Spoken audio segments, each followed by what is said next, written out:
Alors que l'heure du rendez-vous approche, l'obscurité a commencé à gagner Los Angeles. D'épais nuages accompagnent le crépuscule. D'ailleurs, la pluie n'a eu de cesse de battre le bitume et le pare-brise de la voiture depuis votre arrivée en ville.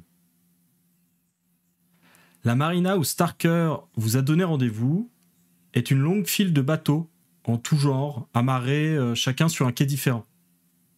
Tout le gratin des quartiers chics doit avoir un bateau ici, pour des excursions en mer ou des croisières sur la côte.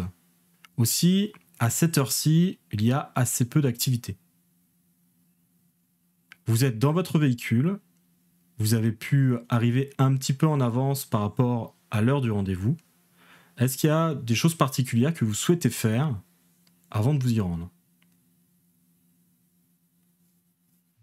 Peut-être déjà... Vas-y, Ulfric. T'en prie. Non, vas-y. Okay. Alors, moi, le premier truc que je vais regarder, c'est est-ce qu'il y a déjà un petit peu d'activité, en fait, dans le quartier. Qu'on voit des gens qui vont et viennent, ou genre, c'est vraiment le calme plat, il n'y a que nous, quoi. C'est vraiment plutôt un port de plaisance. Et donc, en dehors des heures où les gens, justement, viennent prendre leur bateau pour pouvoir sortir en mer, etc., il y a très peu de personnes. Aux lumières que vous pouvez voir ici et là, vous dites que sur la 50aine de bateaux, il y en a peut-être quelques-uns qui sont habités. Okay. Mais tout le reste du port est silencieux. Que la pluie et l'orage. Je pense que je vais juste jeter des petits coups d'œil nerveux à gauche à droite, voir si... Ouais, vraiment presque plus par inquiétude que vraiment chercher quelque chose, quoi.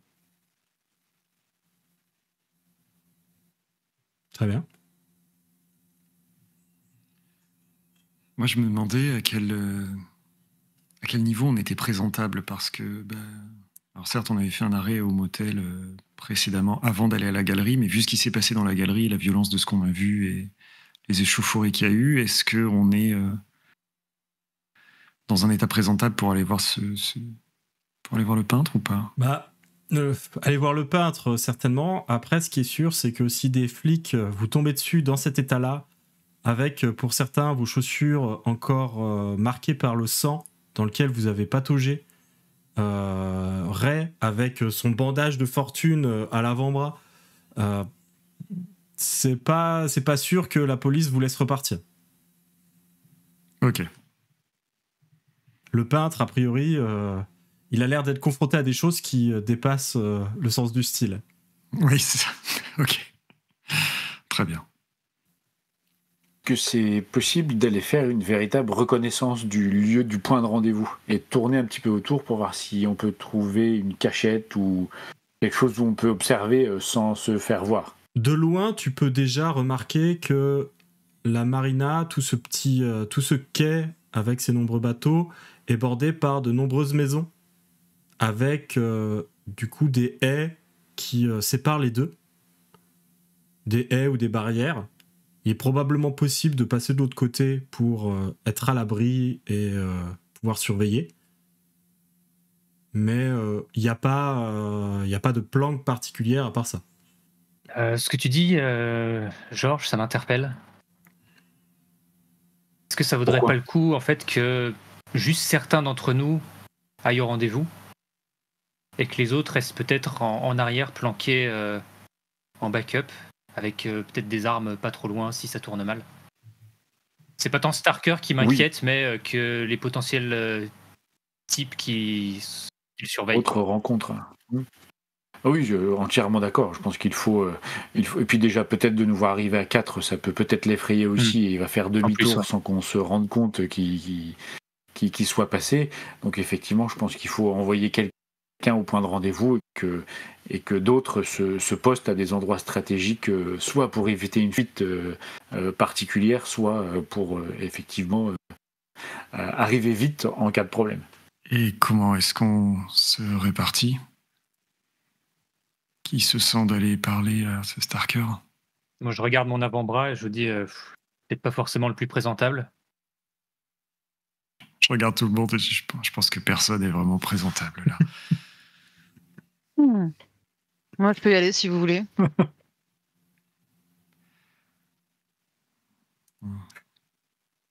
Oui, j'allais me tourner justement vers Fred en disant je pense que c'est toi qui as le plus de bagou pour, et le plus de tchatch pour remplir cette mission. Pas trop tôt. Oh, Georges. Oui, bien à contre-cœur, mais effectivement. C'était si bien jusque-là, il faut que tu gâches tout. Est-ce qu'on s'entend sur un signe, quelque chose ou... Tu me connais. Au cas où il y a un souci, Fred, tu puisses signaler qu'il y a besoin d'intervenir. Un truc avec ton chapeau, vous attendez à ce que j'y aille tout seul? Ah, tu veux qu'on t'accompagne? Qui voudrait non, non, mais je pensais qu'on allait se répartir, pas seulement juste qu'on m'envoyait tout seul au bagne. Mais bon, écoutez, si vous voulez, je pensais qu'on n'était pas deux... Pas trop d'être deux, histoire de pouvoir combler les lacunes de l'un de l'autre si jamais... Après, c'est vous qui voyez, si vous voulez remettre tout entre mes mains, il n'y a pas de problème. Je dis pas que je suis pas capable de faire le taf, mais... Ouais, on a compris. Tu veux que quelqu'un te tienne la main, quoi. Oh oui, Ray, tiens-moi la main.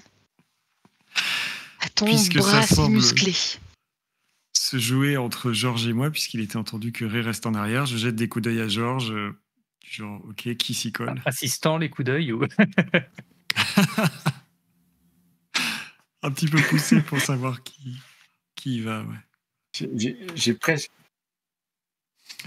envie de dire que moi j'ai déjà passé du temps avec Fred au motel. Alors je pense que je peux essayer de passer mon tour. Bon, ce sera à l'ancienne, Fred. Très bien, Lisa. Au moins, tu te débines pas, toi. On va juste s'entendre pour pas se disputer devant... Je souffle nonchalamment. Ouais. On va s'entendre pour pas se disputer devant Starker. Oui, on va rester professionnels.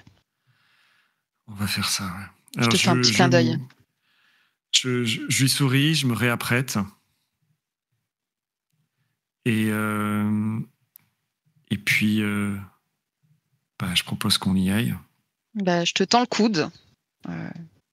Libre à toi de l'accepter ou non. Et puis, je fais un petit signe de tête. Ah, c'est vrai. Bonne remarque. Ouais, probablement.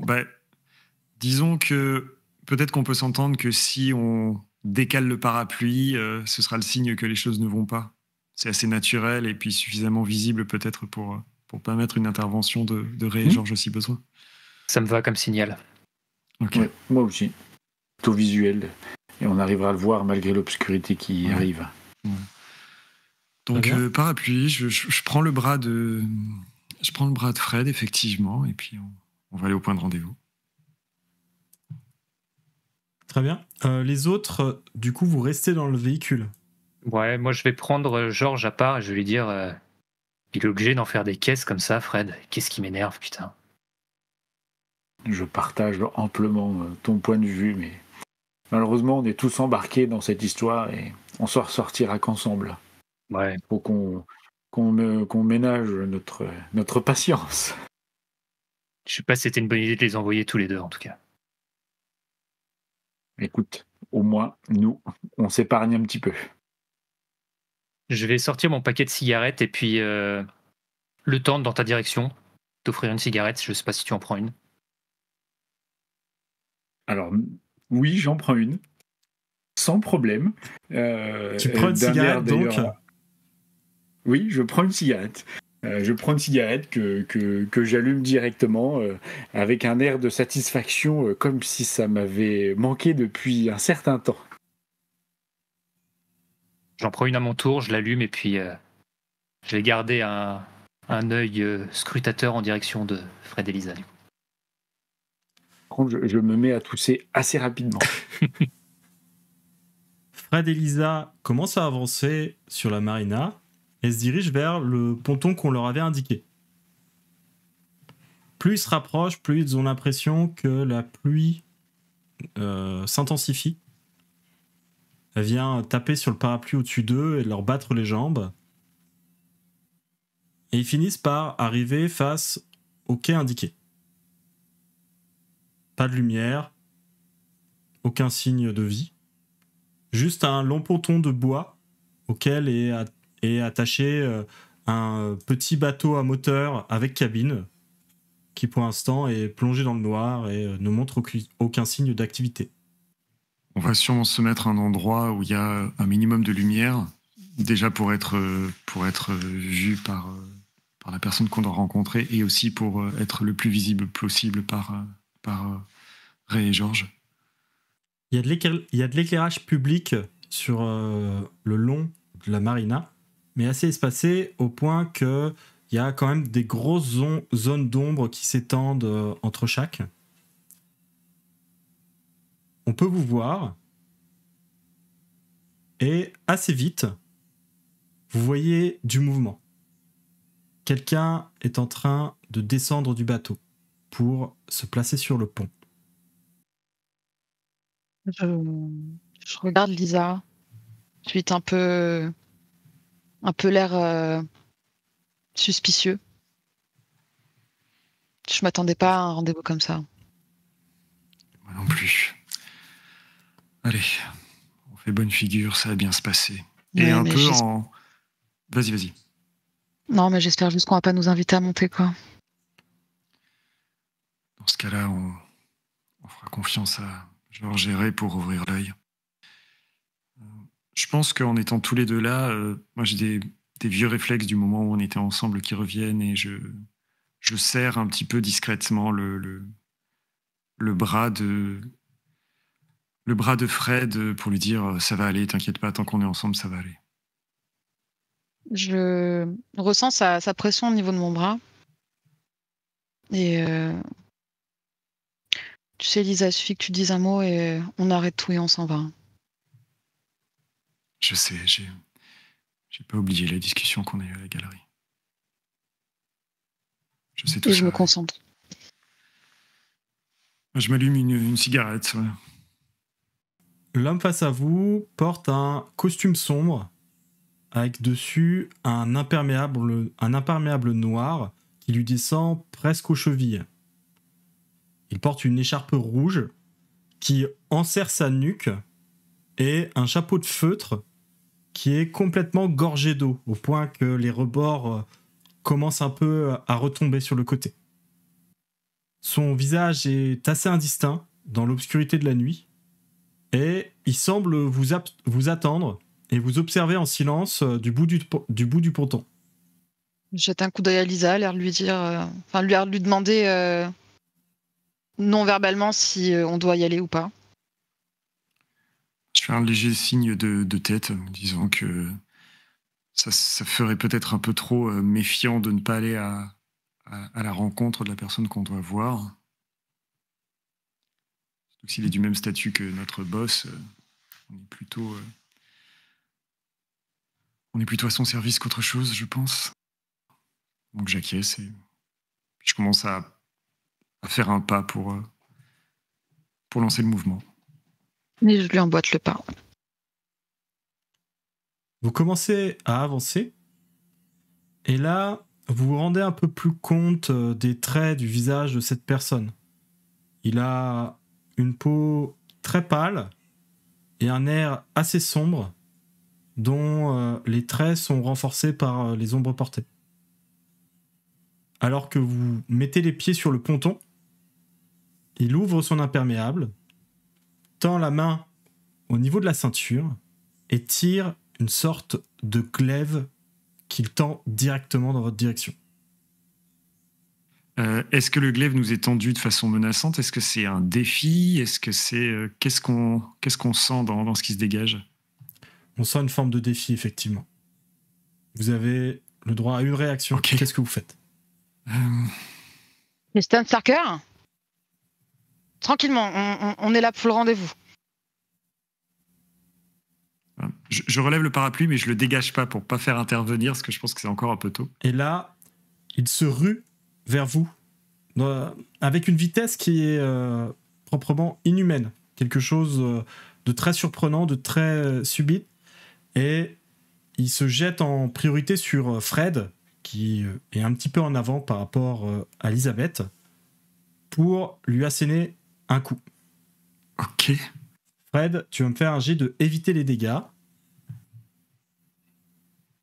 Ça fait 9 auxquels tu ajoutes tes réflexes. 1. Donc ça fait 10. t'évites le plus gros de l'attaque, mais au choix, je peux choisir un effet supplémentaire, soit te mettre en mauvaise posture, soit te faire perdre quelque chose, ou te faire encaisser des dégâts partiels. Là, moi, je vais décider qu'en fait, au moment où je jette sur toi, t'as une forme de mouvement de recul, et entre la chaussée qui est glissante et cet homme qui s'est rué vers toi de manière assez brutale, tu tombes à la renverse et tu viens t'étaler au sol juste à côté. Les autres, donc Ray et Georges, vous voyez ça, vous voyez quelqu'un qui vient de se jeter sur Fred, et Fred qui s'est écroulé au sol. Moi, je sors de la voiture en criant à Georges, merde, on y va. Et je prends mon arme, je sors mon arme et je cours à toute vitesse dans leur direction. Très bien. Oui, j'emboîte le pas, le plus rapidement possible aussi, en dégainant mon arme et puis en me ruant sur l'altercation. Quelle est la réaction de Elisabeth ? Clairement, je vais lâcher le parapluie, parce que je suis pas certain que Georges et Ray ont vu quelque chose, et je vais me précipiter vers mon sac à main pour sortir mon arme, en fait. Je vais pas trop réfléchir là. Très bien. Fred, qu'est-ce que tu tentes de faire, toi ? Donc là, je suis à la renverse, donc je suis au sol, sur le dos. Tout à fait. Où est-ce que se situe l'assaillant près de moi, là, à l'heure actuelle là ? Juste au-dessus de toi, prêt à fondre sur ton corps pour t'asséner peut-être un coup mortel. Ok. Tu vois que c'est comme là, vraiment comme un aigle suivant sa proie. je sais que là, je ne peux pas accéder à mon revolver parce que il est sur mon holster d'épaule et que là, je suis à sol. Donc là, mon seul réflexe, c'est de sortir mon stylet qui est dissimulé dans la manche de mon costume. Oui. Et d'essayer de lui lacérer le talon, ou au moins pour lui faire perdre l'équilibre et pour pouvoir aviser en conséquence, mais pour provoquer quelque chose en tout cas. 8 plus 3 plus ton sang-froid. 11 plus 2, donc ça te fait 13. Ça reste une réussite moyenne. Donc, agir sous la pression. Sur un 13, pour agir sous la pression, vous parvenez à venir à bout de votre action, mais votre main n'a pas été sûre ou bien faite face à une complication imprévue. Ou bien vous faites face à une complication imprévue, pardon. Ouais, c'est ça. Donc, Fred va sortir le petit couteau qu'il avait à disposition, caché dans sa manche, et va se jeter en avant pour planter son adversaire au niveau de la cheville, au niveau du tibia, parce que il est à ce niveau-là. Et en fait, la lame va s'enfoncer à l'intérieur, sans la chair céder sous sa pointe, mais elle y reste bloquée. Que fait Elisabeth, on avait dit ? Elle sortait son pistolet, c'est ça ? C'est ça. Et dès que j'ai l'opportunité de tirer avec attaque surprise, je le fais. Voilà, donc tu vas faire ton jet d'attaque surprise. Tout à fait. Donc 2D 2D6 plus sang-froid. Ça fait 16 plus sang-froid, donc c'est une réussite parfaite. Tu choisis 2 options. Tu vises une partie sensible qui inflige plus de dégâts. Tu mets potentiellement l'ennemi KO, ou tu agis sans bruit et la cible est pas consciente. Mais là, ça, c'est pas très intéressant pour toi. Non, ça, je pense que je vais pas me poser de questions. C'est-à-dire que s'il a foncé sur Fred et qu'il est là, je lui tire en pleine tête. Je me pose pas trop de questions. Ça va être un réflexe plus qu'autre chose. Donc, l'espèce d'homme étrange est en train de rabattre son bras pour frapper Fred, qui se trouve au sol, et il se trouve réceptionné par une rafale de balles, par plusieurs tirs successifs de Elisabeth qui crispe ses doigts sur la gâchette de son petit revolver. Les balles viennent se planter dans sa cage thoracique. Il lâche son arme, qui tombe au sol, et il commence à tituber sur le côté. Et il tombe dans l'eau. Ok. Moi, je vais me précipiter, voir s'il est encore vivant ou pas, regarder au-dessus regarder dans la flotte, en fait. Si le corps s'enfonce, s'il flotte... Ray et George arrivent en courant. Fred est en train de se redresser, de se remettre sur pied, encore un peu sous le choc. Et par contre, quand Elisabeth se penche au-dessus de l'eau pour voir ce qui s'y passe, déjà d'une, il n'y a pas particulièrement de bulles ou quoi que ce soit qui montrerait que la personne est en train de se noyer à ce niveau-là. Et avec l'obscurité et la pluie, l'eau est suffisamment trouble pour qu'elle n'arrive pas à percer sa surface pour voir distinctement ce qui s'y trouve. Moi, je vais me rapprocher de Lisa, l'arme au poing, me pencher à ses côtés. J'ai vu l'individu tomber dans l'eau. Oui. Un peu paniqué, vu que j'ai mon arme au poing, je vais tirer. Je vais tirer peut-être 2 ou 3 coups dans l'eau. Très bien. En disant à Lisa, il a pas intérêt à remonter celui-là. Ça va? Tu tiens le coup? Ouais, ça va, mais je sais pas ce qui s'est passé, je sais pas si c'était Starker ou pas. Si on a descendu Starker, on fait quoi? J'en sais rien. Vous avez pu voir son visage? Starker, on sait à quoi il ressemble, non? On l'a vu Ça en ressemblait photo, pas à Starker. Ok. Les traits un peu rudes que vous aviez pu deviner juste avant qu'il passe à l'assaut ressemblaient pas à ceux que vous aviez pu voir sur les photos. D'accord. J'essaie de reprendre mes esprits, je me tourne vers Fred. Est-ce que ça va? T'es pas blessé? J'ai été blessée un peu. T'as été sous le choc, t'as pas pris le coup pleinement, donc t'as pas de blessure de sang. Oui, d'accord, ok. Donc j'essaie de me relever tranquillement. Non, je crois que ça va. Merde, mais qu'est-ce qui se passe ici? Chaque fois qu'on va quelque part dans cette putain de ville, on se retrouve avec des horreurs, des menaces. Encore une fois, il va pas falloir qu'on reste là longtemps. Des coups de feu en pleine marina, ça va rameuter les flics, forcément. Ouais, on devrait Dis ça, pas... je vais regarder à nouveau un peu nerveux, effectivement, pour m'assurer qu'il n'y ait pas de bruit de sirène ou de gyrophare au loin. Ouais, mais en même temps, on pourrait monter voir dans ce bateau. Hein. Pas de bruit de sirène pour le moment, mais une autre fusillade en ville, ça risque de ne pas tarder. Il se pourrait que le voisinage appelle la police. J'imagine que la fusillade a fait fuir Starker s'il n'était pas loin. Ouais, s'il est déjà venu un jour. S'il est encore vivant. Ouais. Mais il venait de ce bateau là. Parce qu'on jette un coup d'œil rapide avant d'y aller. Ouais, c'est bien ce qui me semble. Je pense que c'est une bonne idée, mais faut pas qu'on traîne. Ça peut être une idée, ouais. Donc Fred se hâte de monter sur le bateau. C'est vraiment un tout petit bateau à moteur avec une simple cabine qui sert à la fois de cabine de pilotage et de chambre pour un seul marin. La porte est fracturée quand il arrive sur le ponton du bateau. Et il n'a aucun mal à pénétrer à l'intérieur et à se rendre compte assez vite que c'est un petit bateau qui devait servir à l'occasion probablement à Starker.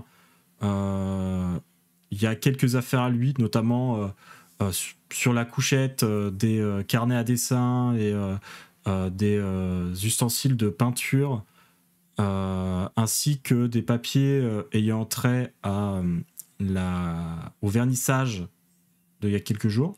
Par contre, rien qui sorte particulièrement de l'ordinaire. Ok. Je récupère les papiers déjà qui traînent et je les mets dans la poche de ma veste. Et j'essaie de fouiller vite fait un peu les zones où en général je pense qu'on est susceptible de cacher des papiers ou des objets mais qui sont pas forcément visibles au premier abord. Je regarde un peu les cachettes, les caches qu'il y a un peu sous sous des tableaux de bord ou des choses comme ça, par exemple. Alors, tu trouves une demi-bouteille de whisky, mais Ok. rien qui te semble d'une valeur particulière D'accord. ou d'un intérêt lié à votre affaire. Il y a vraiment rien d'autre. Bon, je prends quand même la bouteille de whisky parce que pourquoi pas en fait. Je pense que ça ne fera pas de mal. Et du coup, je ressors. Je pense qu'on a plutôt intérêt à pas rester trop longtemps. Donc c'était vraiment pour histoire de faire un petit check rapide, quoi. Je sais pas ce qu'en pensent les autres. Pendant que Fred faisait un petit tour rapide, quand même, vous avez remarqué l'espèce de glaive qui était tombé sur le sol. Ok, je vais m'en approcher et puis le pousser légèrement du pied en disant à Lisa c'était son arme, ça? Ouais, il a sorti ça de sous son impair. Un court instant, j'ai cru qu'il allait sortir un flingue, mais c'est vachement bizarre. Non, un mec avec Il a un sorti sa impair putain qui se d'épée. bat avec une épée, mais de quoi on parle là? Ouais, c'est vraiment étrange. Est-ce qu'on emmène ça avec nous? Je vais m'accroupir. Est-ce que cette arme, elle a quoi que ce soit de particulier ou ça a l'air juste d'être une arme un peu ancienne quelconque? Alors, t'as déjà vu des armes comme ça dans des péplums? Vraiment, ça ressemble au glaive qu'aurait un légionnaire romain. Et ce qui est peut-être intéressant, c'est que ce glaive est en très bon état. Ok. J'inspecte un peu l'arme, je commence à la prendre, à la sous-peser, et puis je vais dire aux autres, ma foi, à défaut d'une arme, on pourra peut-être en tirer un bon prix au cas où. Ouais, c'est pas faux. Oui, et puis maintenant que tu l'as touché, ça serait dommage que la police arrive et retrouve tes empreintes dessus. Alors dans les années Moins qu'il y ait 50, quelqu'un je qui sais pas garde s'il y la avait tête déjà froide. du relevé d'empreintes digitales. Faudrait que je vérifie. Ouais, c'est pas. Je crois que j'avais Peut-être. vérifié pour les chroniques de Chicago. En tout cas, dans les années 90, c'était déjà largement En utilisé. 90, ouais. mais Je sais pas 90, 50. Largement, oui.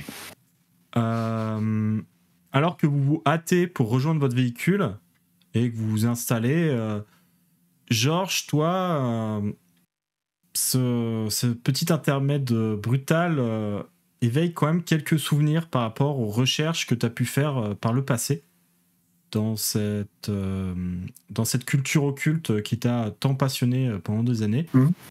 Et tu as déjà entendu parler que certains magus, certaines personnes qui frayaient avec les pouvoirs occultes avaient pour serviteurs des personnes tirées des temps passés. Ok, très bien. Alors, Et Vas-y. ça donne une existence concrète un petit peu à des rumeurs, des histoires que tu as pu entendre par le passé. Toi, bien sûr, tu sais qu'il y a quelque chose de bizarre dans le monde, etc. Mais le fait de constater que c'est peut-être aussi vrai, c'est assez dérangeant.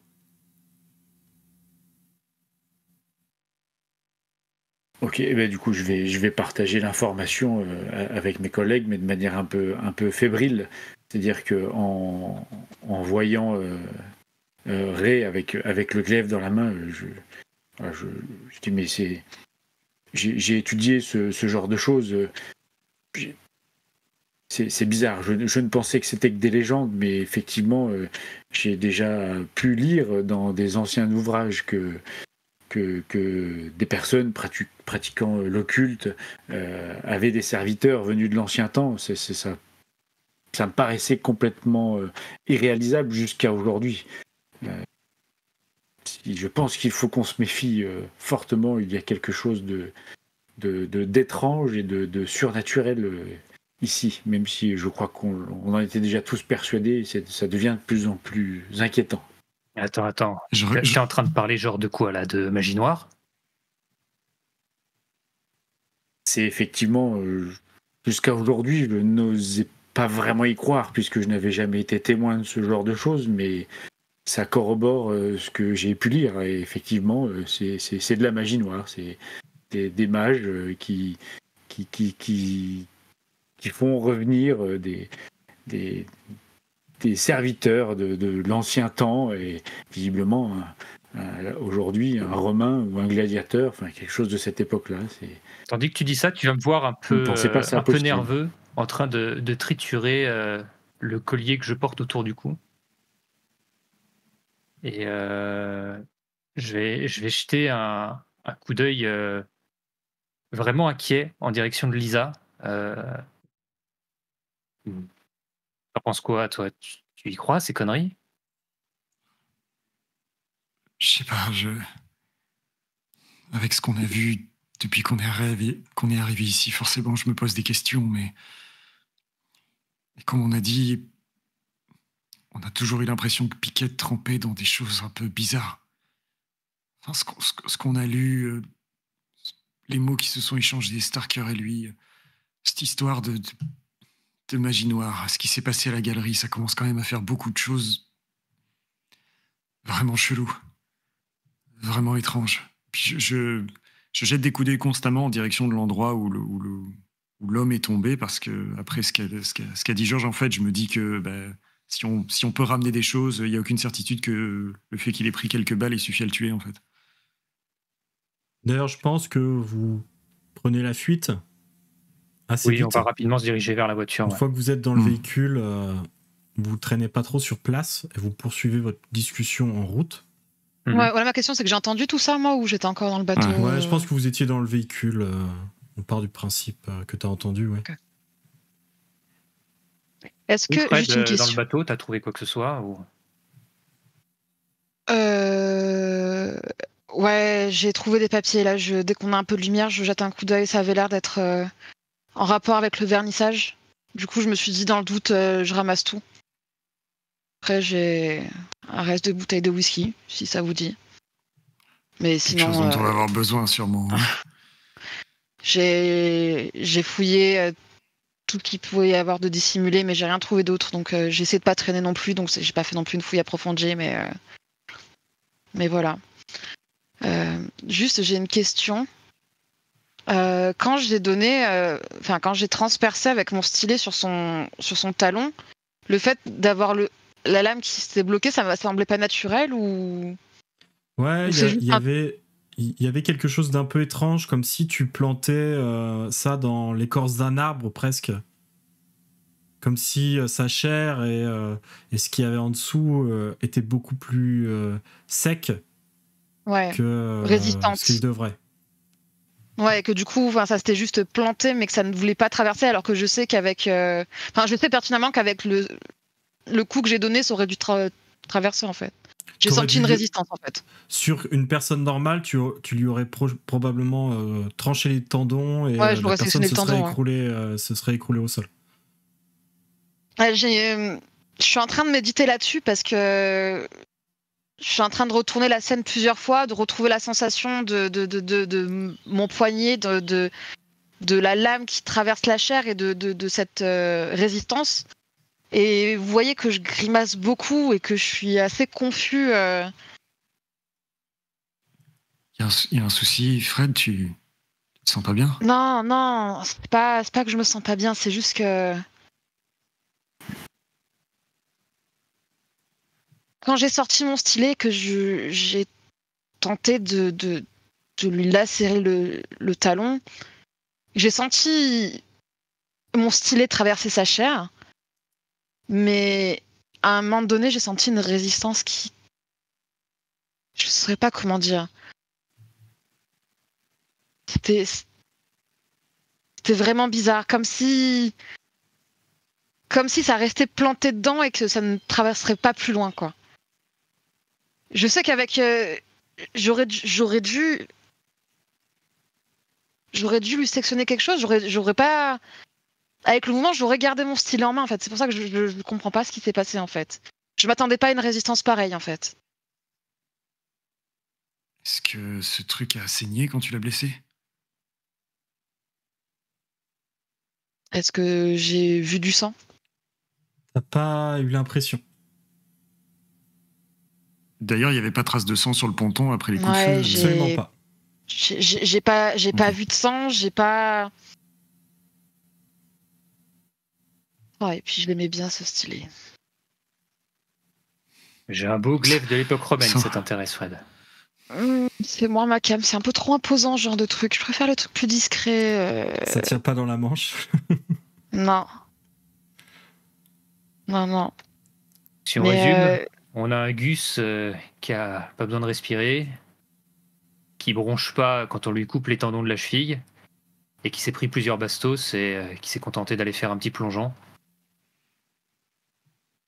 J'espère qu'on va pas en croiser d'autres comme ça. Et qui se bat avec un glaive romain. Ouais. Surtout espérer qu'on le recroise pas lui. Non. Non mais s'il venait du bateau, ça veut dire quoi? Ça veut dire qu'il a été envoyé par Starker? Ça veut dire que Starker veut pas avoir affaire à nous? Non, moi je pense que c'est plutôt les mecs qui surveillent Starker et qui veulent se débarrasser de lui qui l'ont envoyé. Ouais. Ce bateau appartenait à Starker, il a été forcé, donc à mon avis, soit c'est eux qui ont voulu nous intercepter en ayant connaissance du rendez-vous entre Pickett et Starker, et peut-être que c'est Pickett qui voulait, en fait, tout simplement. Mais alors, est-ce qu'on peut imaginer qu'ils savent pas où est Starker et qu'ils espèrent qu'on... soit ils l'ont, soit c'est eux qui l'ont, soit ils le cherchent, et ils cherchent Pickett aussi. Et ils espéraient peut-être... Enfin, je sais pas. Je sais pas ce qu'ils espéraient, parce que il a même pas essayé de discuter, rien, et il m'a foncé dessus sans même adresser un seul mot, quoi. Après, rappelez-vous de cette voiture qui était à la galerie d'art et qui a filé à toute vitesse. C'était peut-être ce type-là dans la voiture. Pourquoi il aurait filé alors que... Vous pensez qu'il nous aurait suivis? Peut-être qu'il voulait nous devancer et au final, quand il nous a vus sur place, se débarrasser de nous. Je veux dire, je sais pas. L'une des raisons pour lesquelles il aurait voulu nous tuer, c'est parce qu'il sait qu'on est aussi sur la trace de Starker. Ok, alors la suite maintenant, c'est quoi? Il faudrait essayer de trouver le détective. Ouais.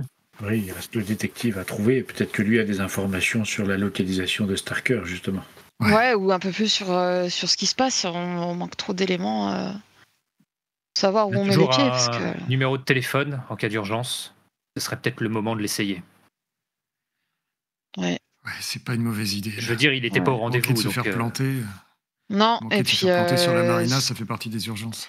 Ouais, je pense. Et puis, vu le spécimen auquel on a droit, qui a l'air tout simplement invincible, voire immortel, si ce numéro a ne serait-ce que des informations supplémentaires, histoire qu'on sache à quoi on se tient, ou alors pas du tout, mais ouais, je pense que ça vaut le coup. Du coup, on fait quoi? On s'arrête à un... On peut aller peut-être se poser au motel. On s'éloigne un peu. Oui. Histoire de souffler. Passer ce coup de fil. Vous vous rendez au motel, c'est ça? Oui. Et qui passe le coup de fil? Je peux le faire, comme vous voulez. Tu veux le faire, Georges? T'as l'air d'avoir...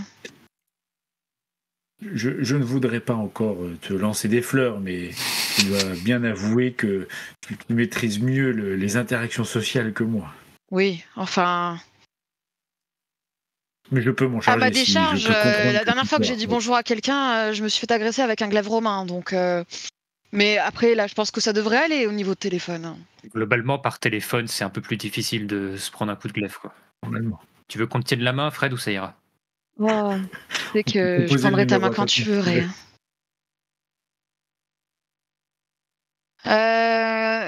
C'est toujours ce téléphone avec peut-être les trucs derrière pour écouter en plus. Ouais, je pense, effectivement.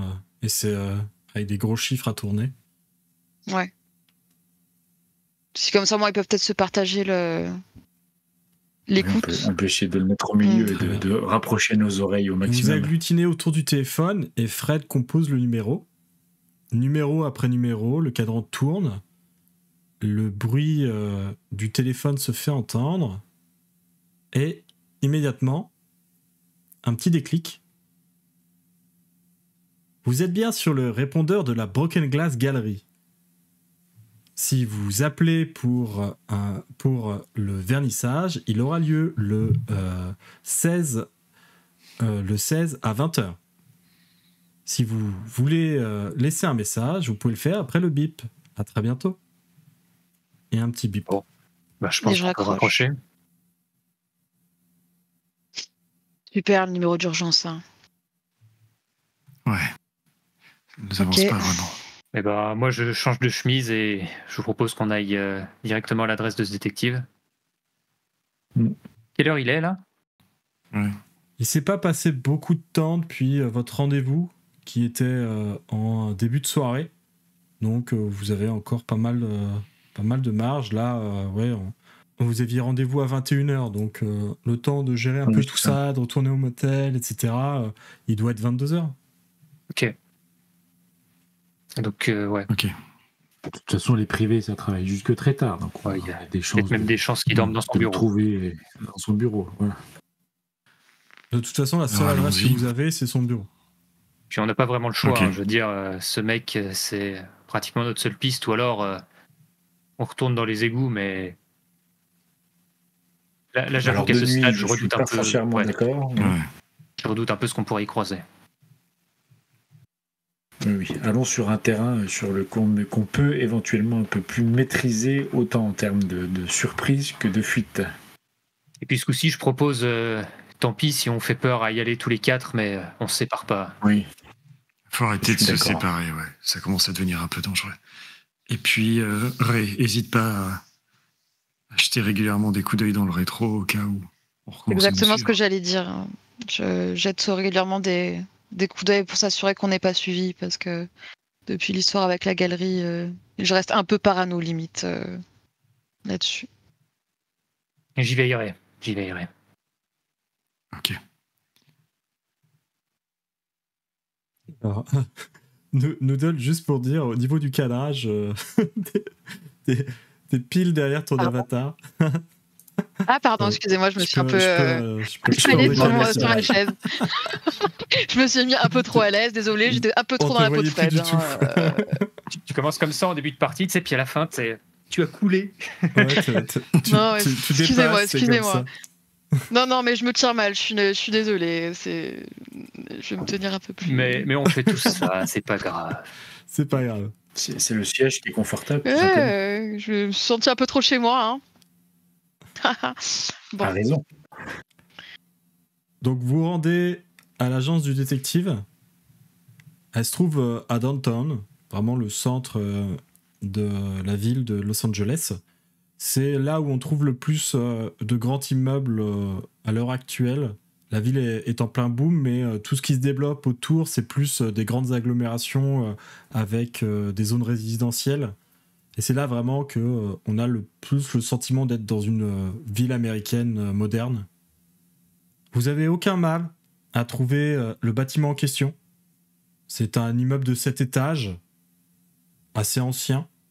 Et vous avez sur l'adresse juste la précision du numéro. Par contre, une fois devant, il y a une pancarte qui est au coin et qui indique justement l'agence de détective. Donc l'agence de détective Roger Moran. Elle se trouve au 4e étage. Est-ce que quand on est en bas de l'immeuble, on voit de la lumière par les fenêtres au 4e, justement? À cette heure-ci, il y a encore quelques fenêtres allumées et il semblerait qu'il y en ait au 4e étage qui le soit. Mais tu peux pas savoir si c'est l'appartement en question. Oui. C'est juste pour avoir un indice. Si on a de la chance, ça pourrait être... Il y a de la vie au 4e, quoi.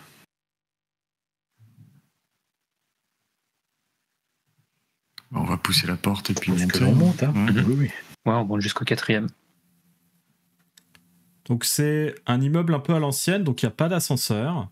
C'est un grand escalier de bois qui tourne et monte en s'arrêtant à chaque étage.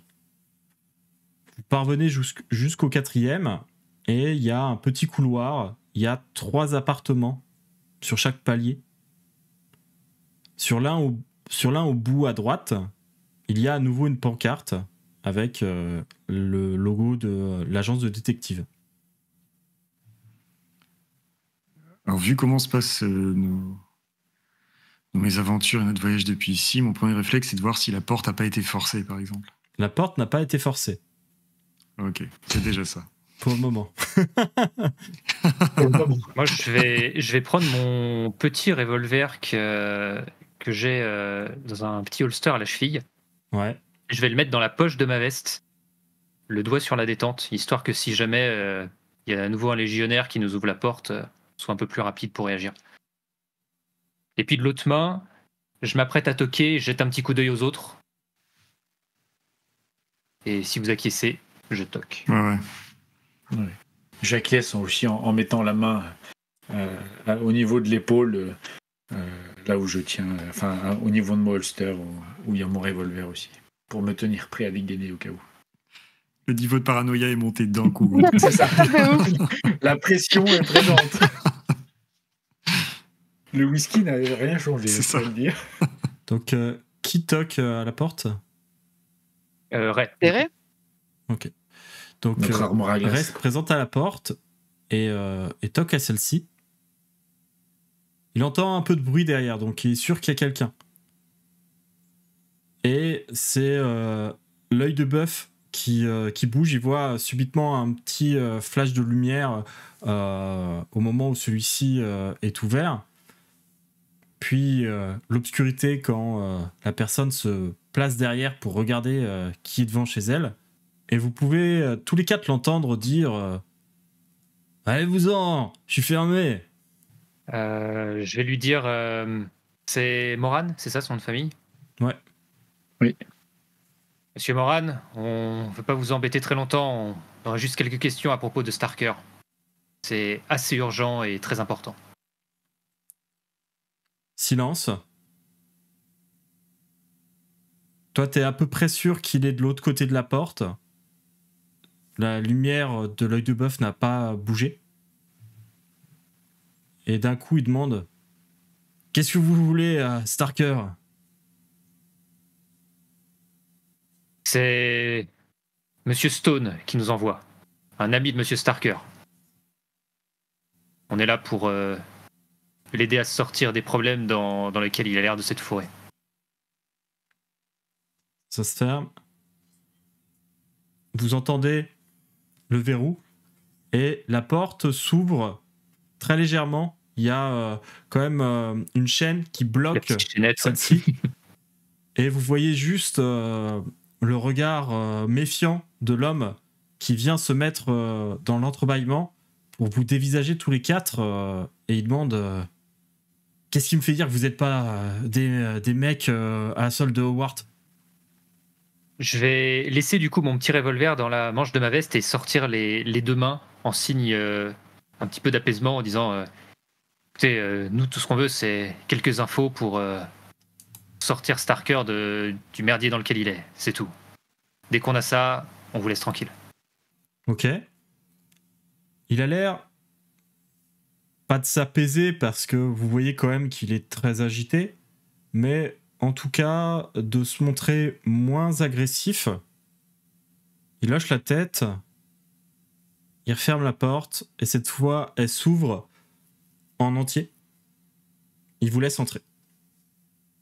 Je vais me décaler sur le côté pour permettre à mes compagnons de rentrer.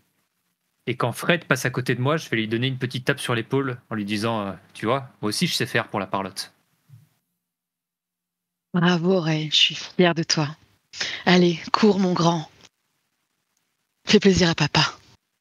Ouais, n'en demande pas trop non plus.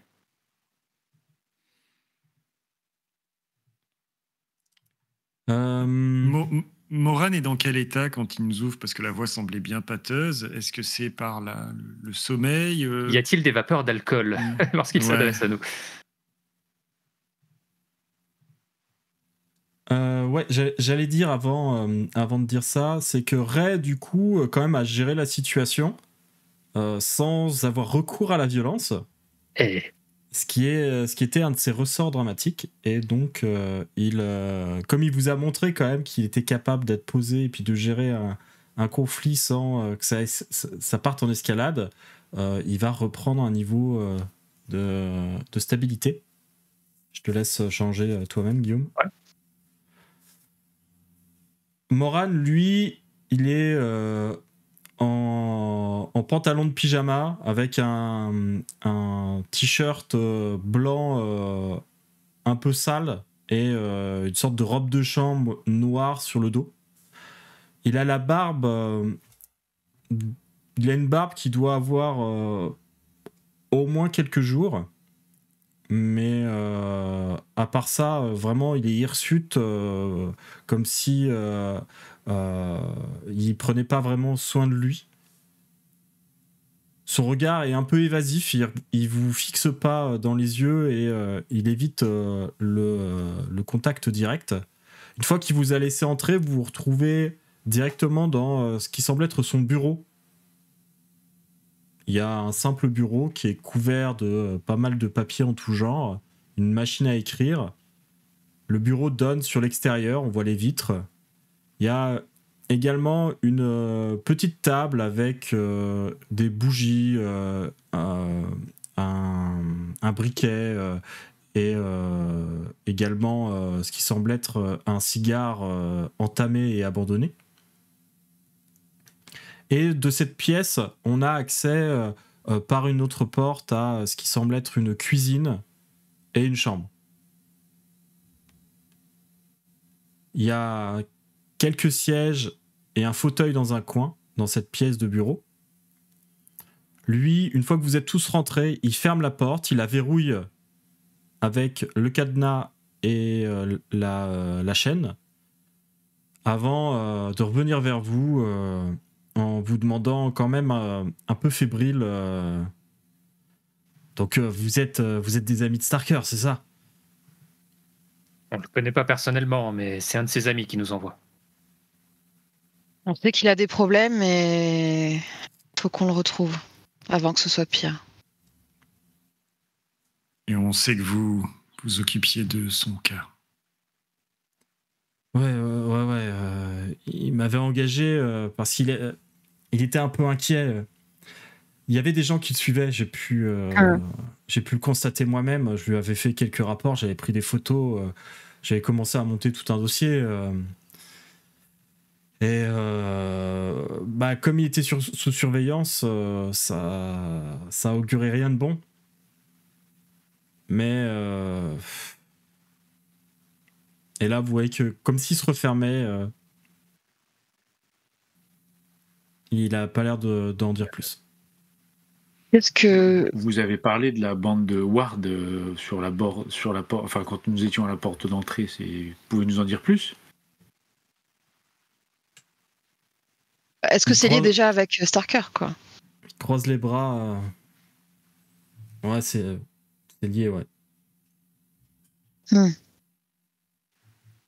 Et C'est un certain Ryan Howard qui faisait surveiller Starker. Mais allez pas le crier à droite à gauche. Hein. Ils m'ont menacé. Les mecs, ils m'ont surpris un soir, il y a quelques jours. Ils m'ont sauté dessus. Ils plaisantent pas et moi, je veux plus avoir rien à faire à cette histoire. ce Rhino Ward, c'est quoi ça? C'est quelqu'un de la pègre locale? C'est qui ici? Officiellement, c'est un collectionneur d'art, type un peu barré, qui a un gros manoir sur la colline et qui dépense son fric dans un service de sécurité bien trop gros pour quelqu'un d'honnête.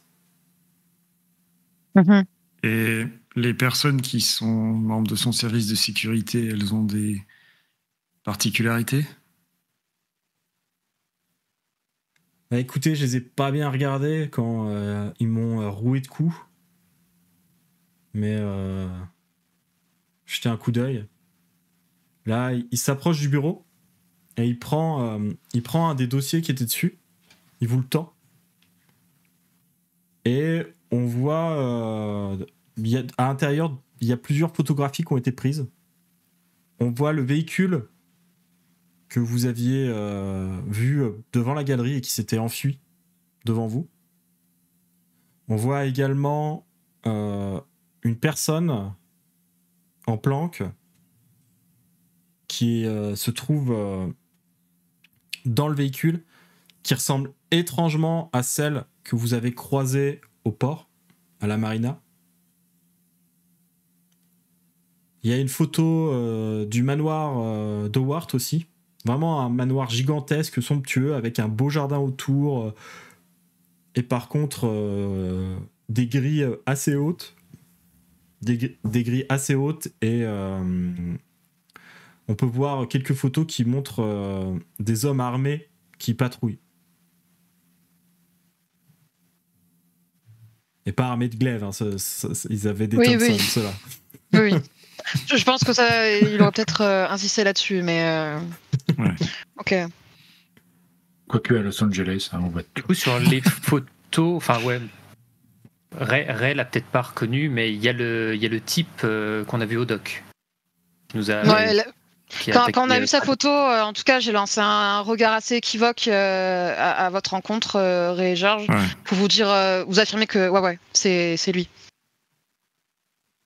Du coup, je vais prendre la photo, la tendre à Fred, histoire que tu me confirmes qu'on parle bien du même gars. Et je vais demander au privé, ce type-là, vous savez un peu plus qui c'est, d'où il sort? Qu'une idée. Ça aurait été trop simple. Par contre, j'ai fait mon travail sur Ryan Howard. Tout ce que j'ai trouvé, c'est que sa famille est plein aux as. Il a un manoir à Beverly Hills. Et apparemment, il a surtout débuté ses activités depuis qu'il est revenu de la Seconde Guerre mondiale. Il y aurait participé. Je sais pas exactement où ou dans quel camp.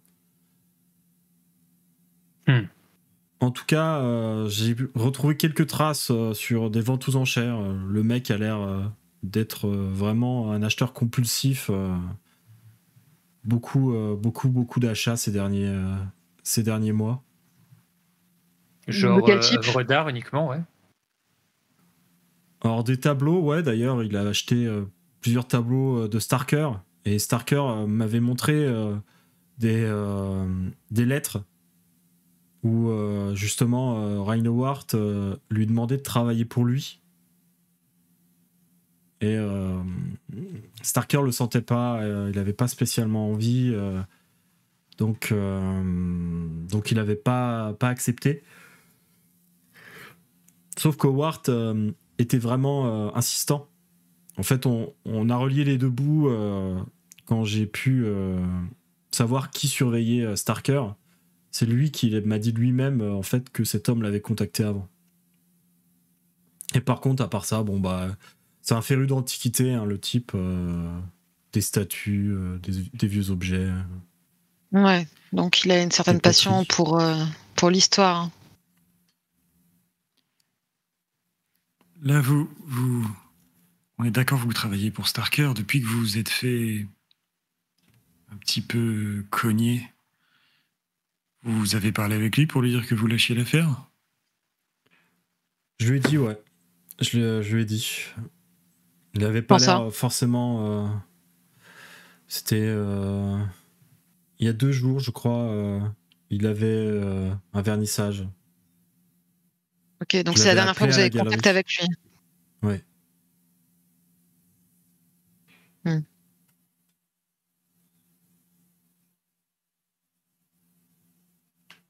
Et vous avez à tout hasard un moyen de le contacter, autre que le numéro de téléphone de la galerie? Bah, je sais qu'il crêchait ailleurs, mais c'était surtout là sa piole ces derniers temps, et c'est là que je lui écrivais la plupart de mes lettres pour faire mes comptes rendus. Lui, il avait un autre logement à part à la galerie, non? Chez une femme, ouais. Ouais. Vous avez son nom? Il réfléchit. Un nom allemand. D'ailleurs, un prénom qui faisait un peu italien plutôt et un nom allemand. Elle s'appelait Carita Schiller. Est-ce que ça correspond à la personne qu'on avait vue dans le journal accompagnant Starker. En tout cas, ça, on a vu son prénom que vous déjà. aviez trouvé dans la galerie. Aussi. Mhm. Est-ce que vous pensez que cet Howard pourrait être obsédé par Starker au point de l'enlever pour qu'il travaille pour lui? Ou lui forcer la main? J'en ai bien peur. Et là, alors qu'il prononce ces mots, il y a quelque chose d'assez surprenant qui se passe. Bien sûr, à cet étage-là, avec les fenêtres qui n'étaient pas barrées par des volets, on avait encore la lueur de l'extérieur et des lumières de la ville qui perçaient, ainsi que la lumière assez froide de l'ampoule électrique au-dessus de vous. Et d'un coup, c'est comme si toutes les sources de lumière s'éteignaient.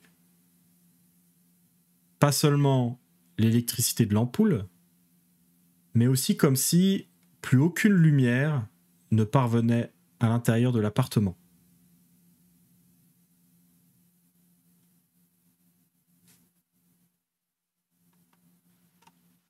Moran commence immédiatement à paniquer. Mais qu'est-ce que c'est que ça? Qu'est-ce qui se passe? Est-ce que c'est une coupure de courant? Merde. Ah putain, je crois que j'ai laissé mes lampes torches dans la voiture. Moi, je vais aller vers la fenêtre et voir si je peux voir l'extérieur, en fait. Et regarder ce qui se passe dans la rue. T'as l'impression que tout est baigné dans une nuit profonde. Comme une tache d'encre qui se serait répandue alentour. Ok, il fait nuit, là. Mais genre, très très nuit. Moi, je vais fouiller dans ma veste, sortir ma boîte d'allumettes et craquer une allumette, histoire de nous éclairer un petit peu.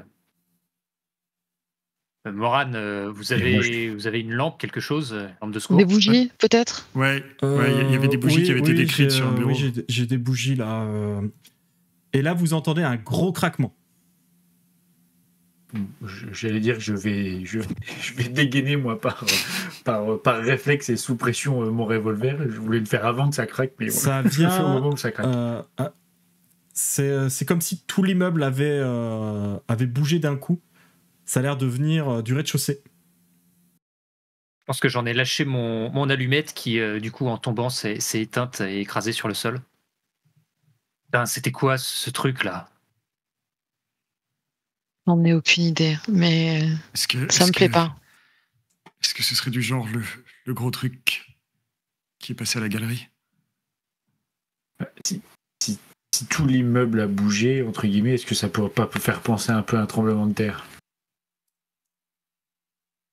Non, vraiment, on a eu une impression d'impact. Ok. Et maintenant que vous faites plus attention à vos alentours, vous entendez que après ce bruit brutal, il y a comme un bruit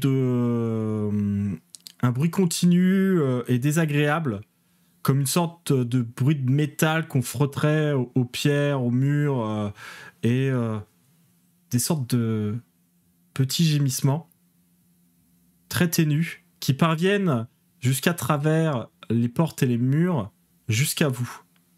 Ce son est particulièrement déstabilisant. Vous allez tous me faire un jet de volonté. Donc, on va les faire dans l'ordre. Ray, tu as plus 0. Ouh, c'est pas fameux. 4. Elisabeth, tu as plus 1. Ouais. Ouf. Très largement réussi. Ça va. Fred, tu as plus 1. Pareil, avec brio. Et il nous manque Georges. Georges qui a plus 2 en volonté. Ça fait 13. Donc on a 2 réussites parfaites de la part de Fred et Elisabeth. Par contre, Ray, c'est un échec et Georges, c'est une réussite moyenne. Donc pour ceux qui ont réussi, en fait, ces étranges murmures qui vous parviennent et que vous distinguez comme étant, comme provenant presque de votre esprit même, comme si vous ne les entendiez pas, mais que ça résonnait dans votre tête.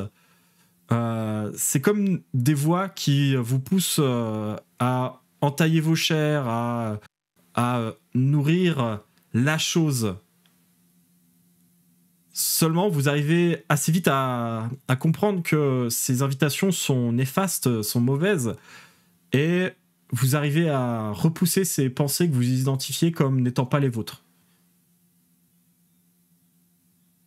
Pour Georges, ces étranges murmures qui poussent au sacrifice, qui poussent à entailler la chair et à nourrir la chose, tu sais que c'est immoral et tu essayes de résister à cette impulsion, mais c'est difficile. La chose que tu entends, cette voix qui résonne, ça ressemble à la voix d'un ancien ami à toi, un camarade de bataillon quand tu étais à l'armée. Quelqu'un avec qui tu as traversé l'enfer et en qui tu avais confié, ta vie presque. Seulement, tu parviens à te contrôler, mais tu sens quand même quelque chose de très désagréable en toi. Par contre, pour Ray, toi, tu perçois qu'il y a une forme de sagesse dans cette voix qui murmure à tes oreilles. C'est comme si, d'un coup, tu entendais, comme dans les histoires qu'on a pu te raconter sur la Vierge Marie et toutes ces histoires divines d'anges qui viennent consulter les mortels pour leur annoncer les bonnes nouvelles. Toi, c'est comme si un de ces dieux, un de ces anges à qui tu dois forcément dévotion et amour venait te murmurer à l'oreille. Et tu as le choix entre entailler ton personnage, t'infliger toi-même une blessure sérieuse et porter cette poignée de chair comme offrande au dieu, soit celle d'un autre personnage. C'est à toi de décider. Je vais sortir l'arme que j'ai dans ma poche et avec une expression presque de béatitude, je vais la mettre sur ma main, comme ça, et je vais dire « Il me parle ! Il me parle ! Vous les entendez ?» Et je vais presser la détente. Un coup de feu.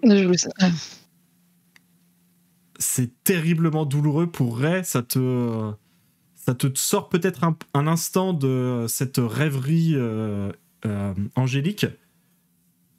On voit la main traversée par la balle.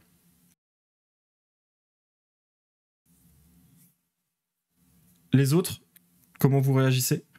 Moi, je me précipite sur Ray pour pouvoir l'aider et pour lui dire arrête, c'est des voix, c'est dans ta tête, ne continue pas, je sais que ça fait mal, je sais qu'ils te disent d'offrir des parties de ton corps, mais arrête.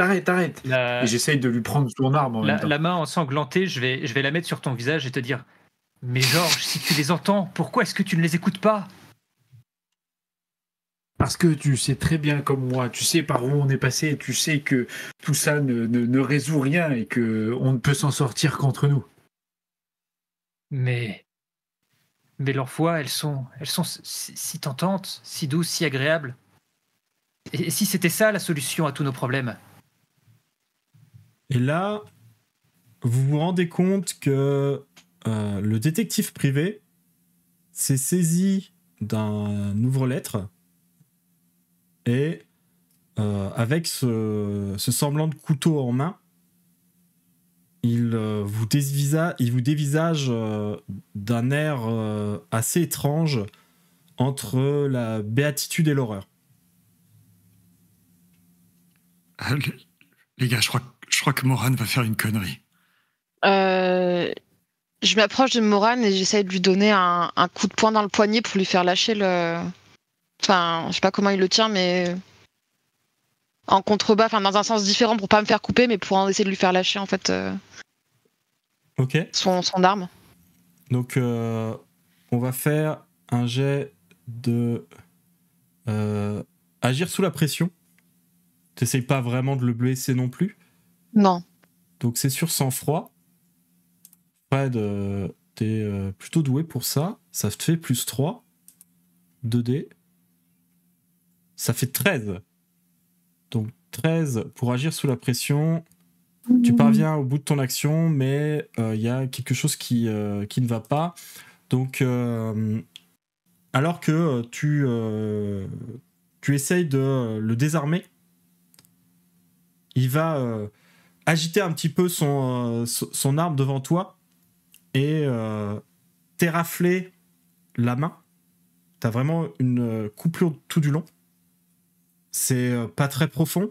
Ça nécessitera pas forcément des points de suture, mais t'as vraiment une éraflure soudaine qui te fait crisper la main, et finalement tu finis par réussir ton coup et à lui claquer la main contre la table du bureau à côté.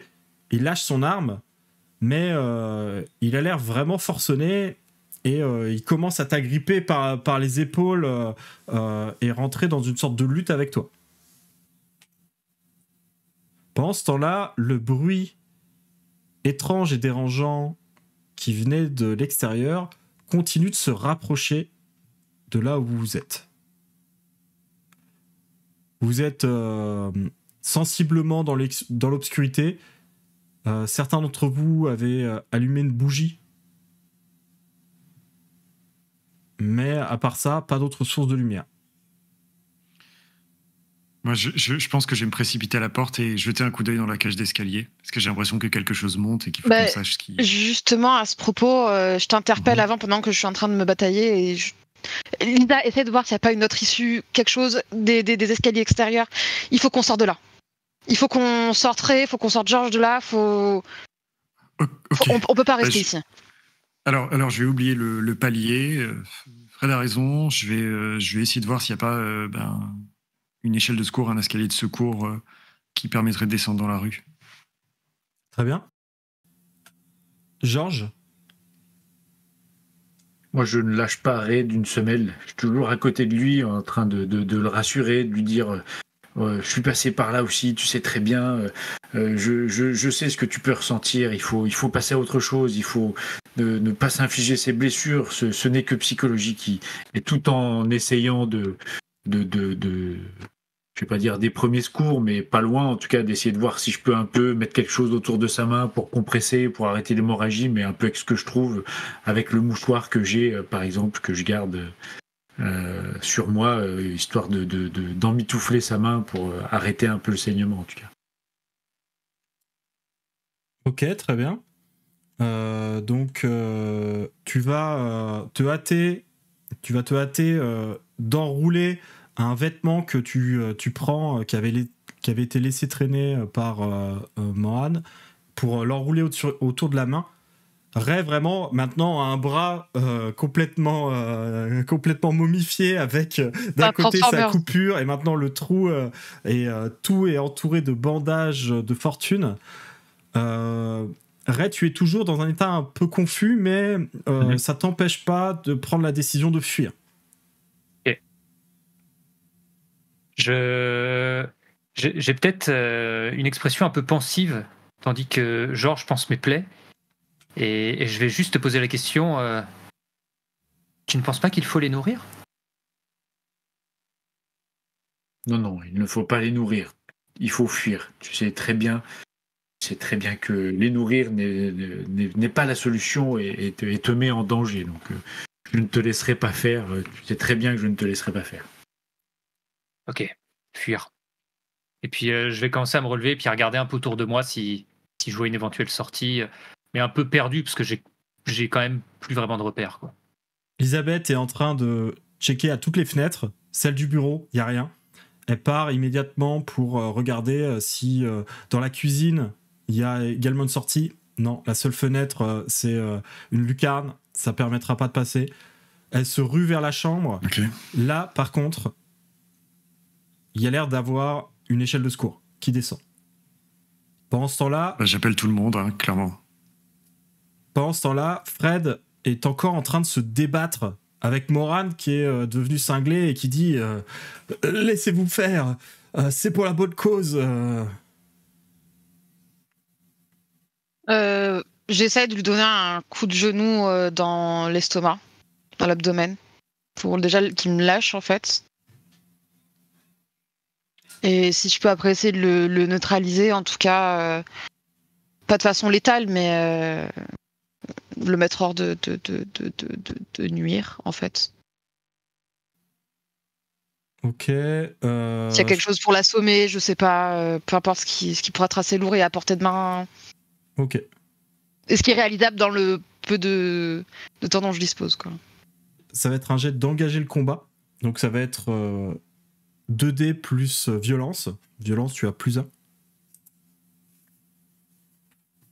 7, 8, 9, 10. Donc 10, tu te jettes sur lui. Vous êtes en train vraiment de faire un échange de force assez important pour essayer, toi, de te dégager une main pour peut-être faire quelque chose, lui pour t'agripper et peut-être te mettre au sol ou te prendre au cou. Et tu parviens à dégager une main et à commencer à fouiller sur le bureau. T'attrapes le combiné téléphonique et schlac, tu viens lui mettre un coup en plein dans la mâchoire.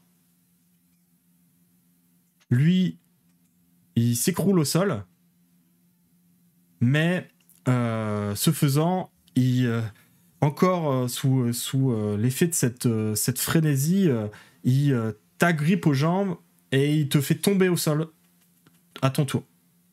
Vous êtes tous les deux au sol et là, vous entendez tous qu'une pression commence à être appliquée à la porte de l'appartement. Au bout du couloir, vous entendez le bois qui crépite, qui est sur le point de céder. Je hurle à tout le monde de se ramener dans la chambre et qu'on peut se casser de là et de laisser tomber Moran, en fait.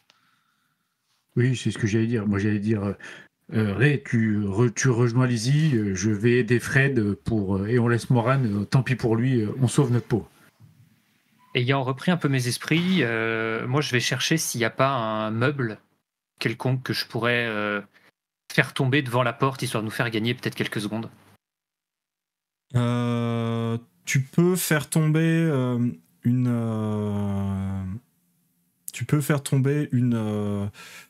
un meuble qui se trouvait à l'entrée, une sorte de porte-manteau qui va se mettre en travers du passage. Ouais, je fais ça vraiment, vraiment rapidement.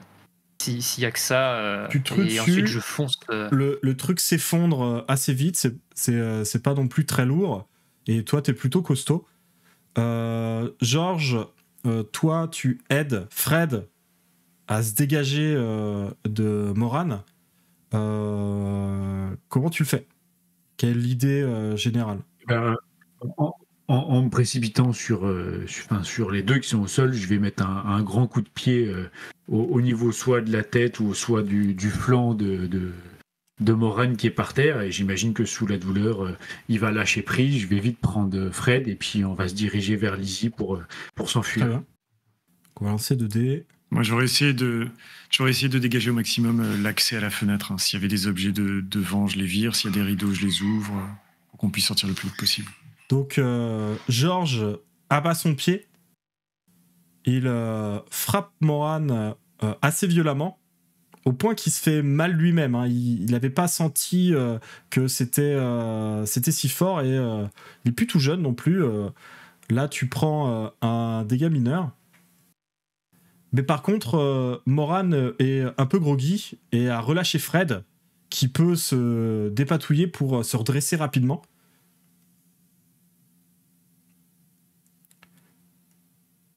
Au moment où Fred est debout et que Ray fait le chemin inverse pour quitter l'entrée, la porte d'entrée éclate et une vision véritablement d'horreur se présente à vous. En tout cas, ceux qui sont encore dans le bureau.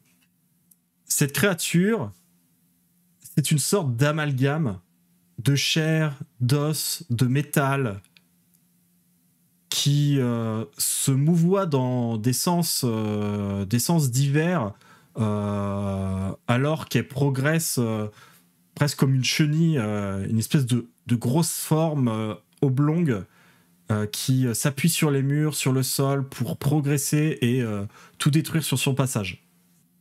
Ceux qui le voient, vous me faites un jet de garder le contrôle. Alors, Georges a +2 en volonté. Ça fait 11. Réussite moyenne. Fred a +1. Ça fait 9. C'est un échec. Et Ray n'a pas besoin de faire de jet, lui. Parce que la créature, lui, ne la trouve pas affreuse. Lui, Ray, c'est... Ray, t'es un peu sous l'effet d'un charme, et effectivement, cette créature, elle t'apparaît comme quelque chose de terrifiant peut-être, mais pas dans un mauvais sens. C'est-à-dire que c'est une créature divine. Tu vois le genre ? Tout à fait. Donc, pour Georges, qui a fait une réussite moyenne, tu gardes le contrôle, mais l'effort te coûte, ça te terrifie, cette créature. Tu perds 1 point de stabilité. Et par contre, pour Fred, toi, vraiment, là, c'est la goutte d'eau qui fait déborder le vase. Qu'est-ce que c'est que ce truc ? Qu'est-ce que c'est que cette histoire ? Qu'est-ce que c'est que ce légionnaire romain ? Qu'est-ce que c'est que ce massacre ? Et d'un coup, c'est comme si quelque chose se cassait. Tu craques sous la pression. Et tu commences à paniquer. T'es plus trop sûr de ce qu'il faut faire. T'es plus trop sûr de comment agir. T'es totalement dépendant des autres.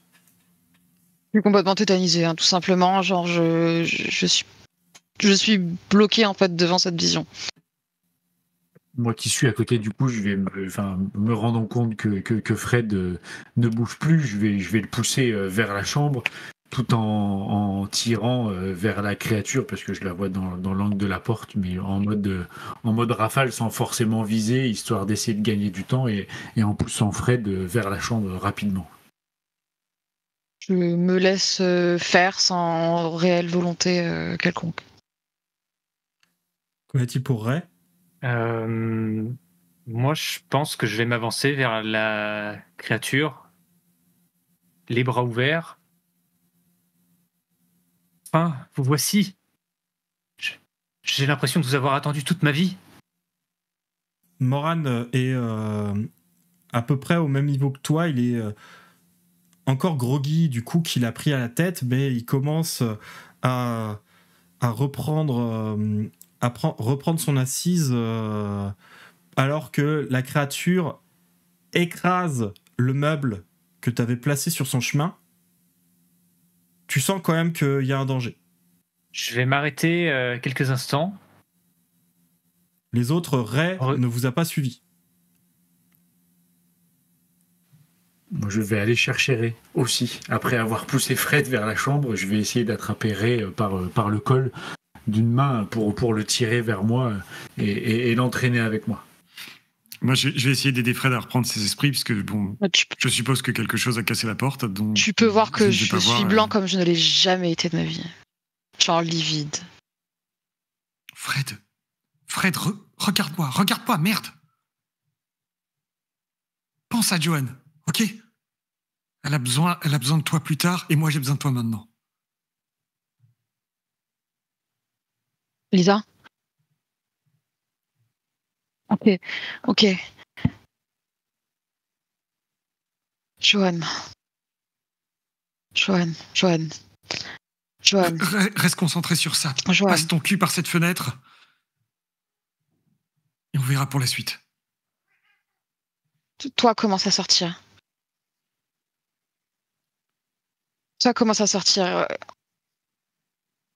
Georges et Ray, ils sont où ?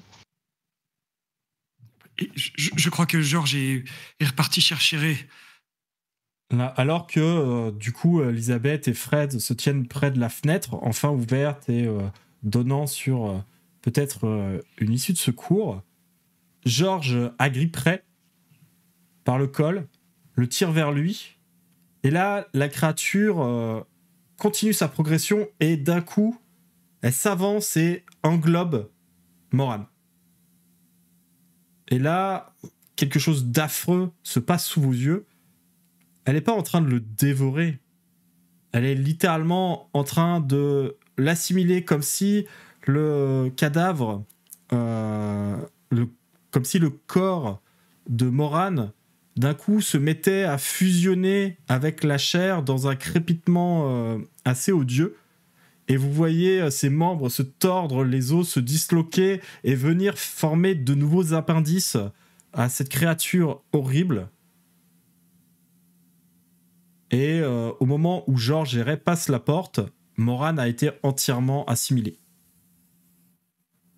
Moi, arrivé dans la chambre, je dis à Georges pourquoi elle ne m'a pas choisi? Georges, pourquoi lui et pas moi? Mais hey, arrête de déconner, bordel. Tu vas avancer, il faut qu'on se tire de là. Arrête tes conneries. Et puis je essaye de lui mettre des petites claques sur le visage pour essayer de le ranimer, de faire revenir le Ray que je connaissais, en tout cas. Je vais encaisser, je pense, tes claques sans vraiment réagir, oui. Mais sans résister pour autant et vous suivre, l'air peut-être un peu hagard et perdu. Vraiment un peu déconnecté de la réalité de ce qui se passe, quoi. Vous vous hâtez de monter sur l'échelle de secours en essayant de la descendre le plus vite possible. Et à mesure que vous vous éloignez de l'appartement, en entendant de moins en moins distinctement ces chants dans vos têtes et les bruits de succion et de dégradation de la créature au-dessus, vous voyez que les lumières de la ville semblent reparaître comme si un voile s'était levé de vos yeux. Quand vous retouchez le béton du sol, la lumière est parfaitement revenue. Vous êtes une nuit à Los Angeles, tout ce qu'il y a de plus normal, mais vous êtes sincèrement ébranlé.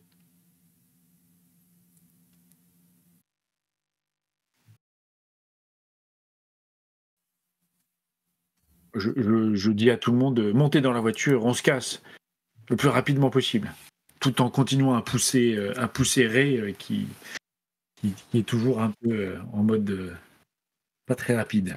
Si personne n'est en état de conduire, en tout cas si Georges est avec Ray sans pas être en état de conduire, si Fred est encore en état de choc, je vais prendre le volant. Très bien. Ray va pas prendre le volant instinctivement, et si tu t'installes, ne va pas s'y opposer. Ok. Et je démarre la voiture et je file vers le motel, puisque c'est le seul endroit qu'on a un peu de fixe et qu'on imagine sûr, en tout cas. Moi, je suis assis à l'arrière, peut-être derrière Lisa, et puis je vais me pencher entre les deux sièges avant et me tourner vers toi et te dire tu as entendu leur voix, toi aussi? J'ai vaguement entendu quelque chose dans ma tête, mais c'est pas resté longtemps, j'y ai pas prêté attention. Georges m'a dit qu'il ne fallait pas les nourrir. Mais merde, qu'est-ce qui lui est arrivé là-bas? C'est normal qu'il soit comme ça? Je m'adresse à Georges et Fred. Normal, non forcément, mais il va mettre un peu de temps à s'en remettre, je crois. Il va falloir que je le surveille de très très près. Je veux pas savoir ce qu'il y avait dans cette pièce. J'ai entendu des bruits, ça suffit. Je veux pas savoir. Est-ce que tout le monde va bien? Elle était magnifique. T'as raté quelque chose, Lisa. Elle était vraiment magnifique. Je le regarde un peu écœuré et je jette des regards rapides puisque je suis en train de conduire à Fred et Georges. Genre, mais qu'est-ce qui se passe, quoi? Georges, ce type que vous avez vu dans la salle, dans la salle d'eau à la galerie. Tu te souviens? J'ai pas tout vu, mais je vous ai entendu. Il avait un comportement bizarre, non? C'est le moins qu'on puisse dire, effectivement. Est-ce que c'est pas le même genre de discours que... Ça y ressemble fortement. On est bien d'accord que ses agissements et ce qu'il était en train de faire laisse à penser qu'il était en train de préparer justement son corps et un autre pour ce qu'on a vu tout à l'heure. Chaque fois, il y a des questions qui se résolvent, mais il y a encore plus de questions qui suivent derrière. Et puis, des fois, il y a des questions qu'il vaut mieux pas poser. Oui, enfin... À la base, il n'y avait rien à se poser dans toute cette histoire, hein, mais... Est-ce que faut que je vous le demande encore, est-ce que vous êtes sûr de vouloir continuer à vous empêtrer dans cette chose-là, dans ce truc, quoi? Je dois avouer que je commence sérieusement à me poser la question. Regardez, c'est un légume. On va peut-être commencer par s'occuper de lui, non? On va aller au motel, on va, je sais pas, lui servir une bonne rasette de whisky. Ouais. Et puis nettoyer sa main. Ouais. On verra ce qu'on fait après ça.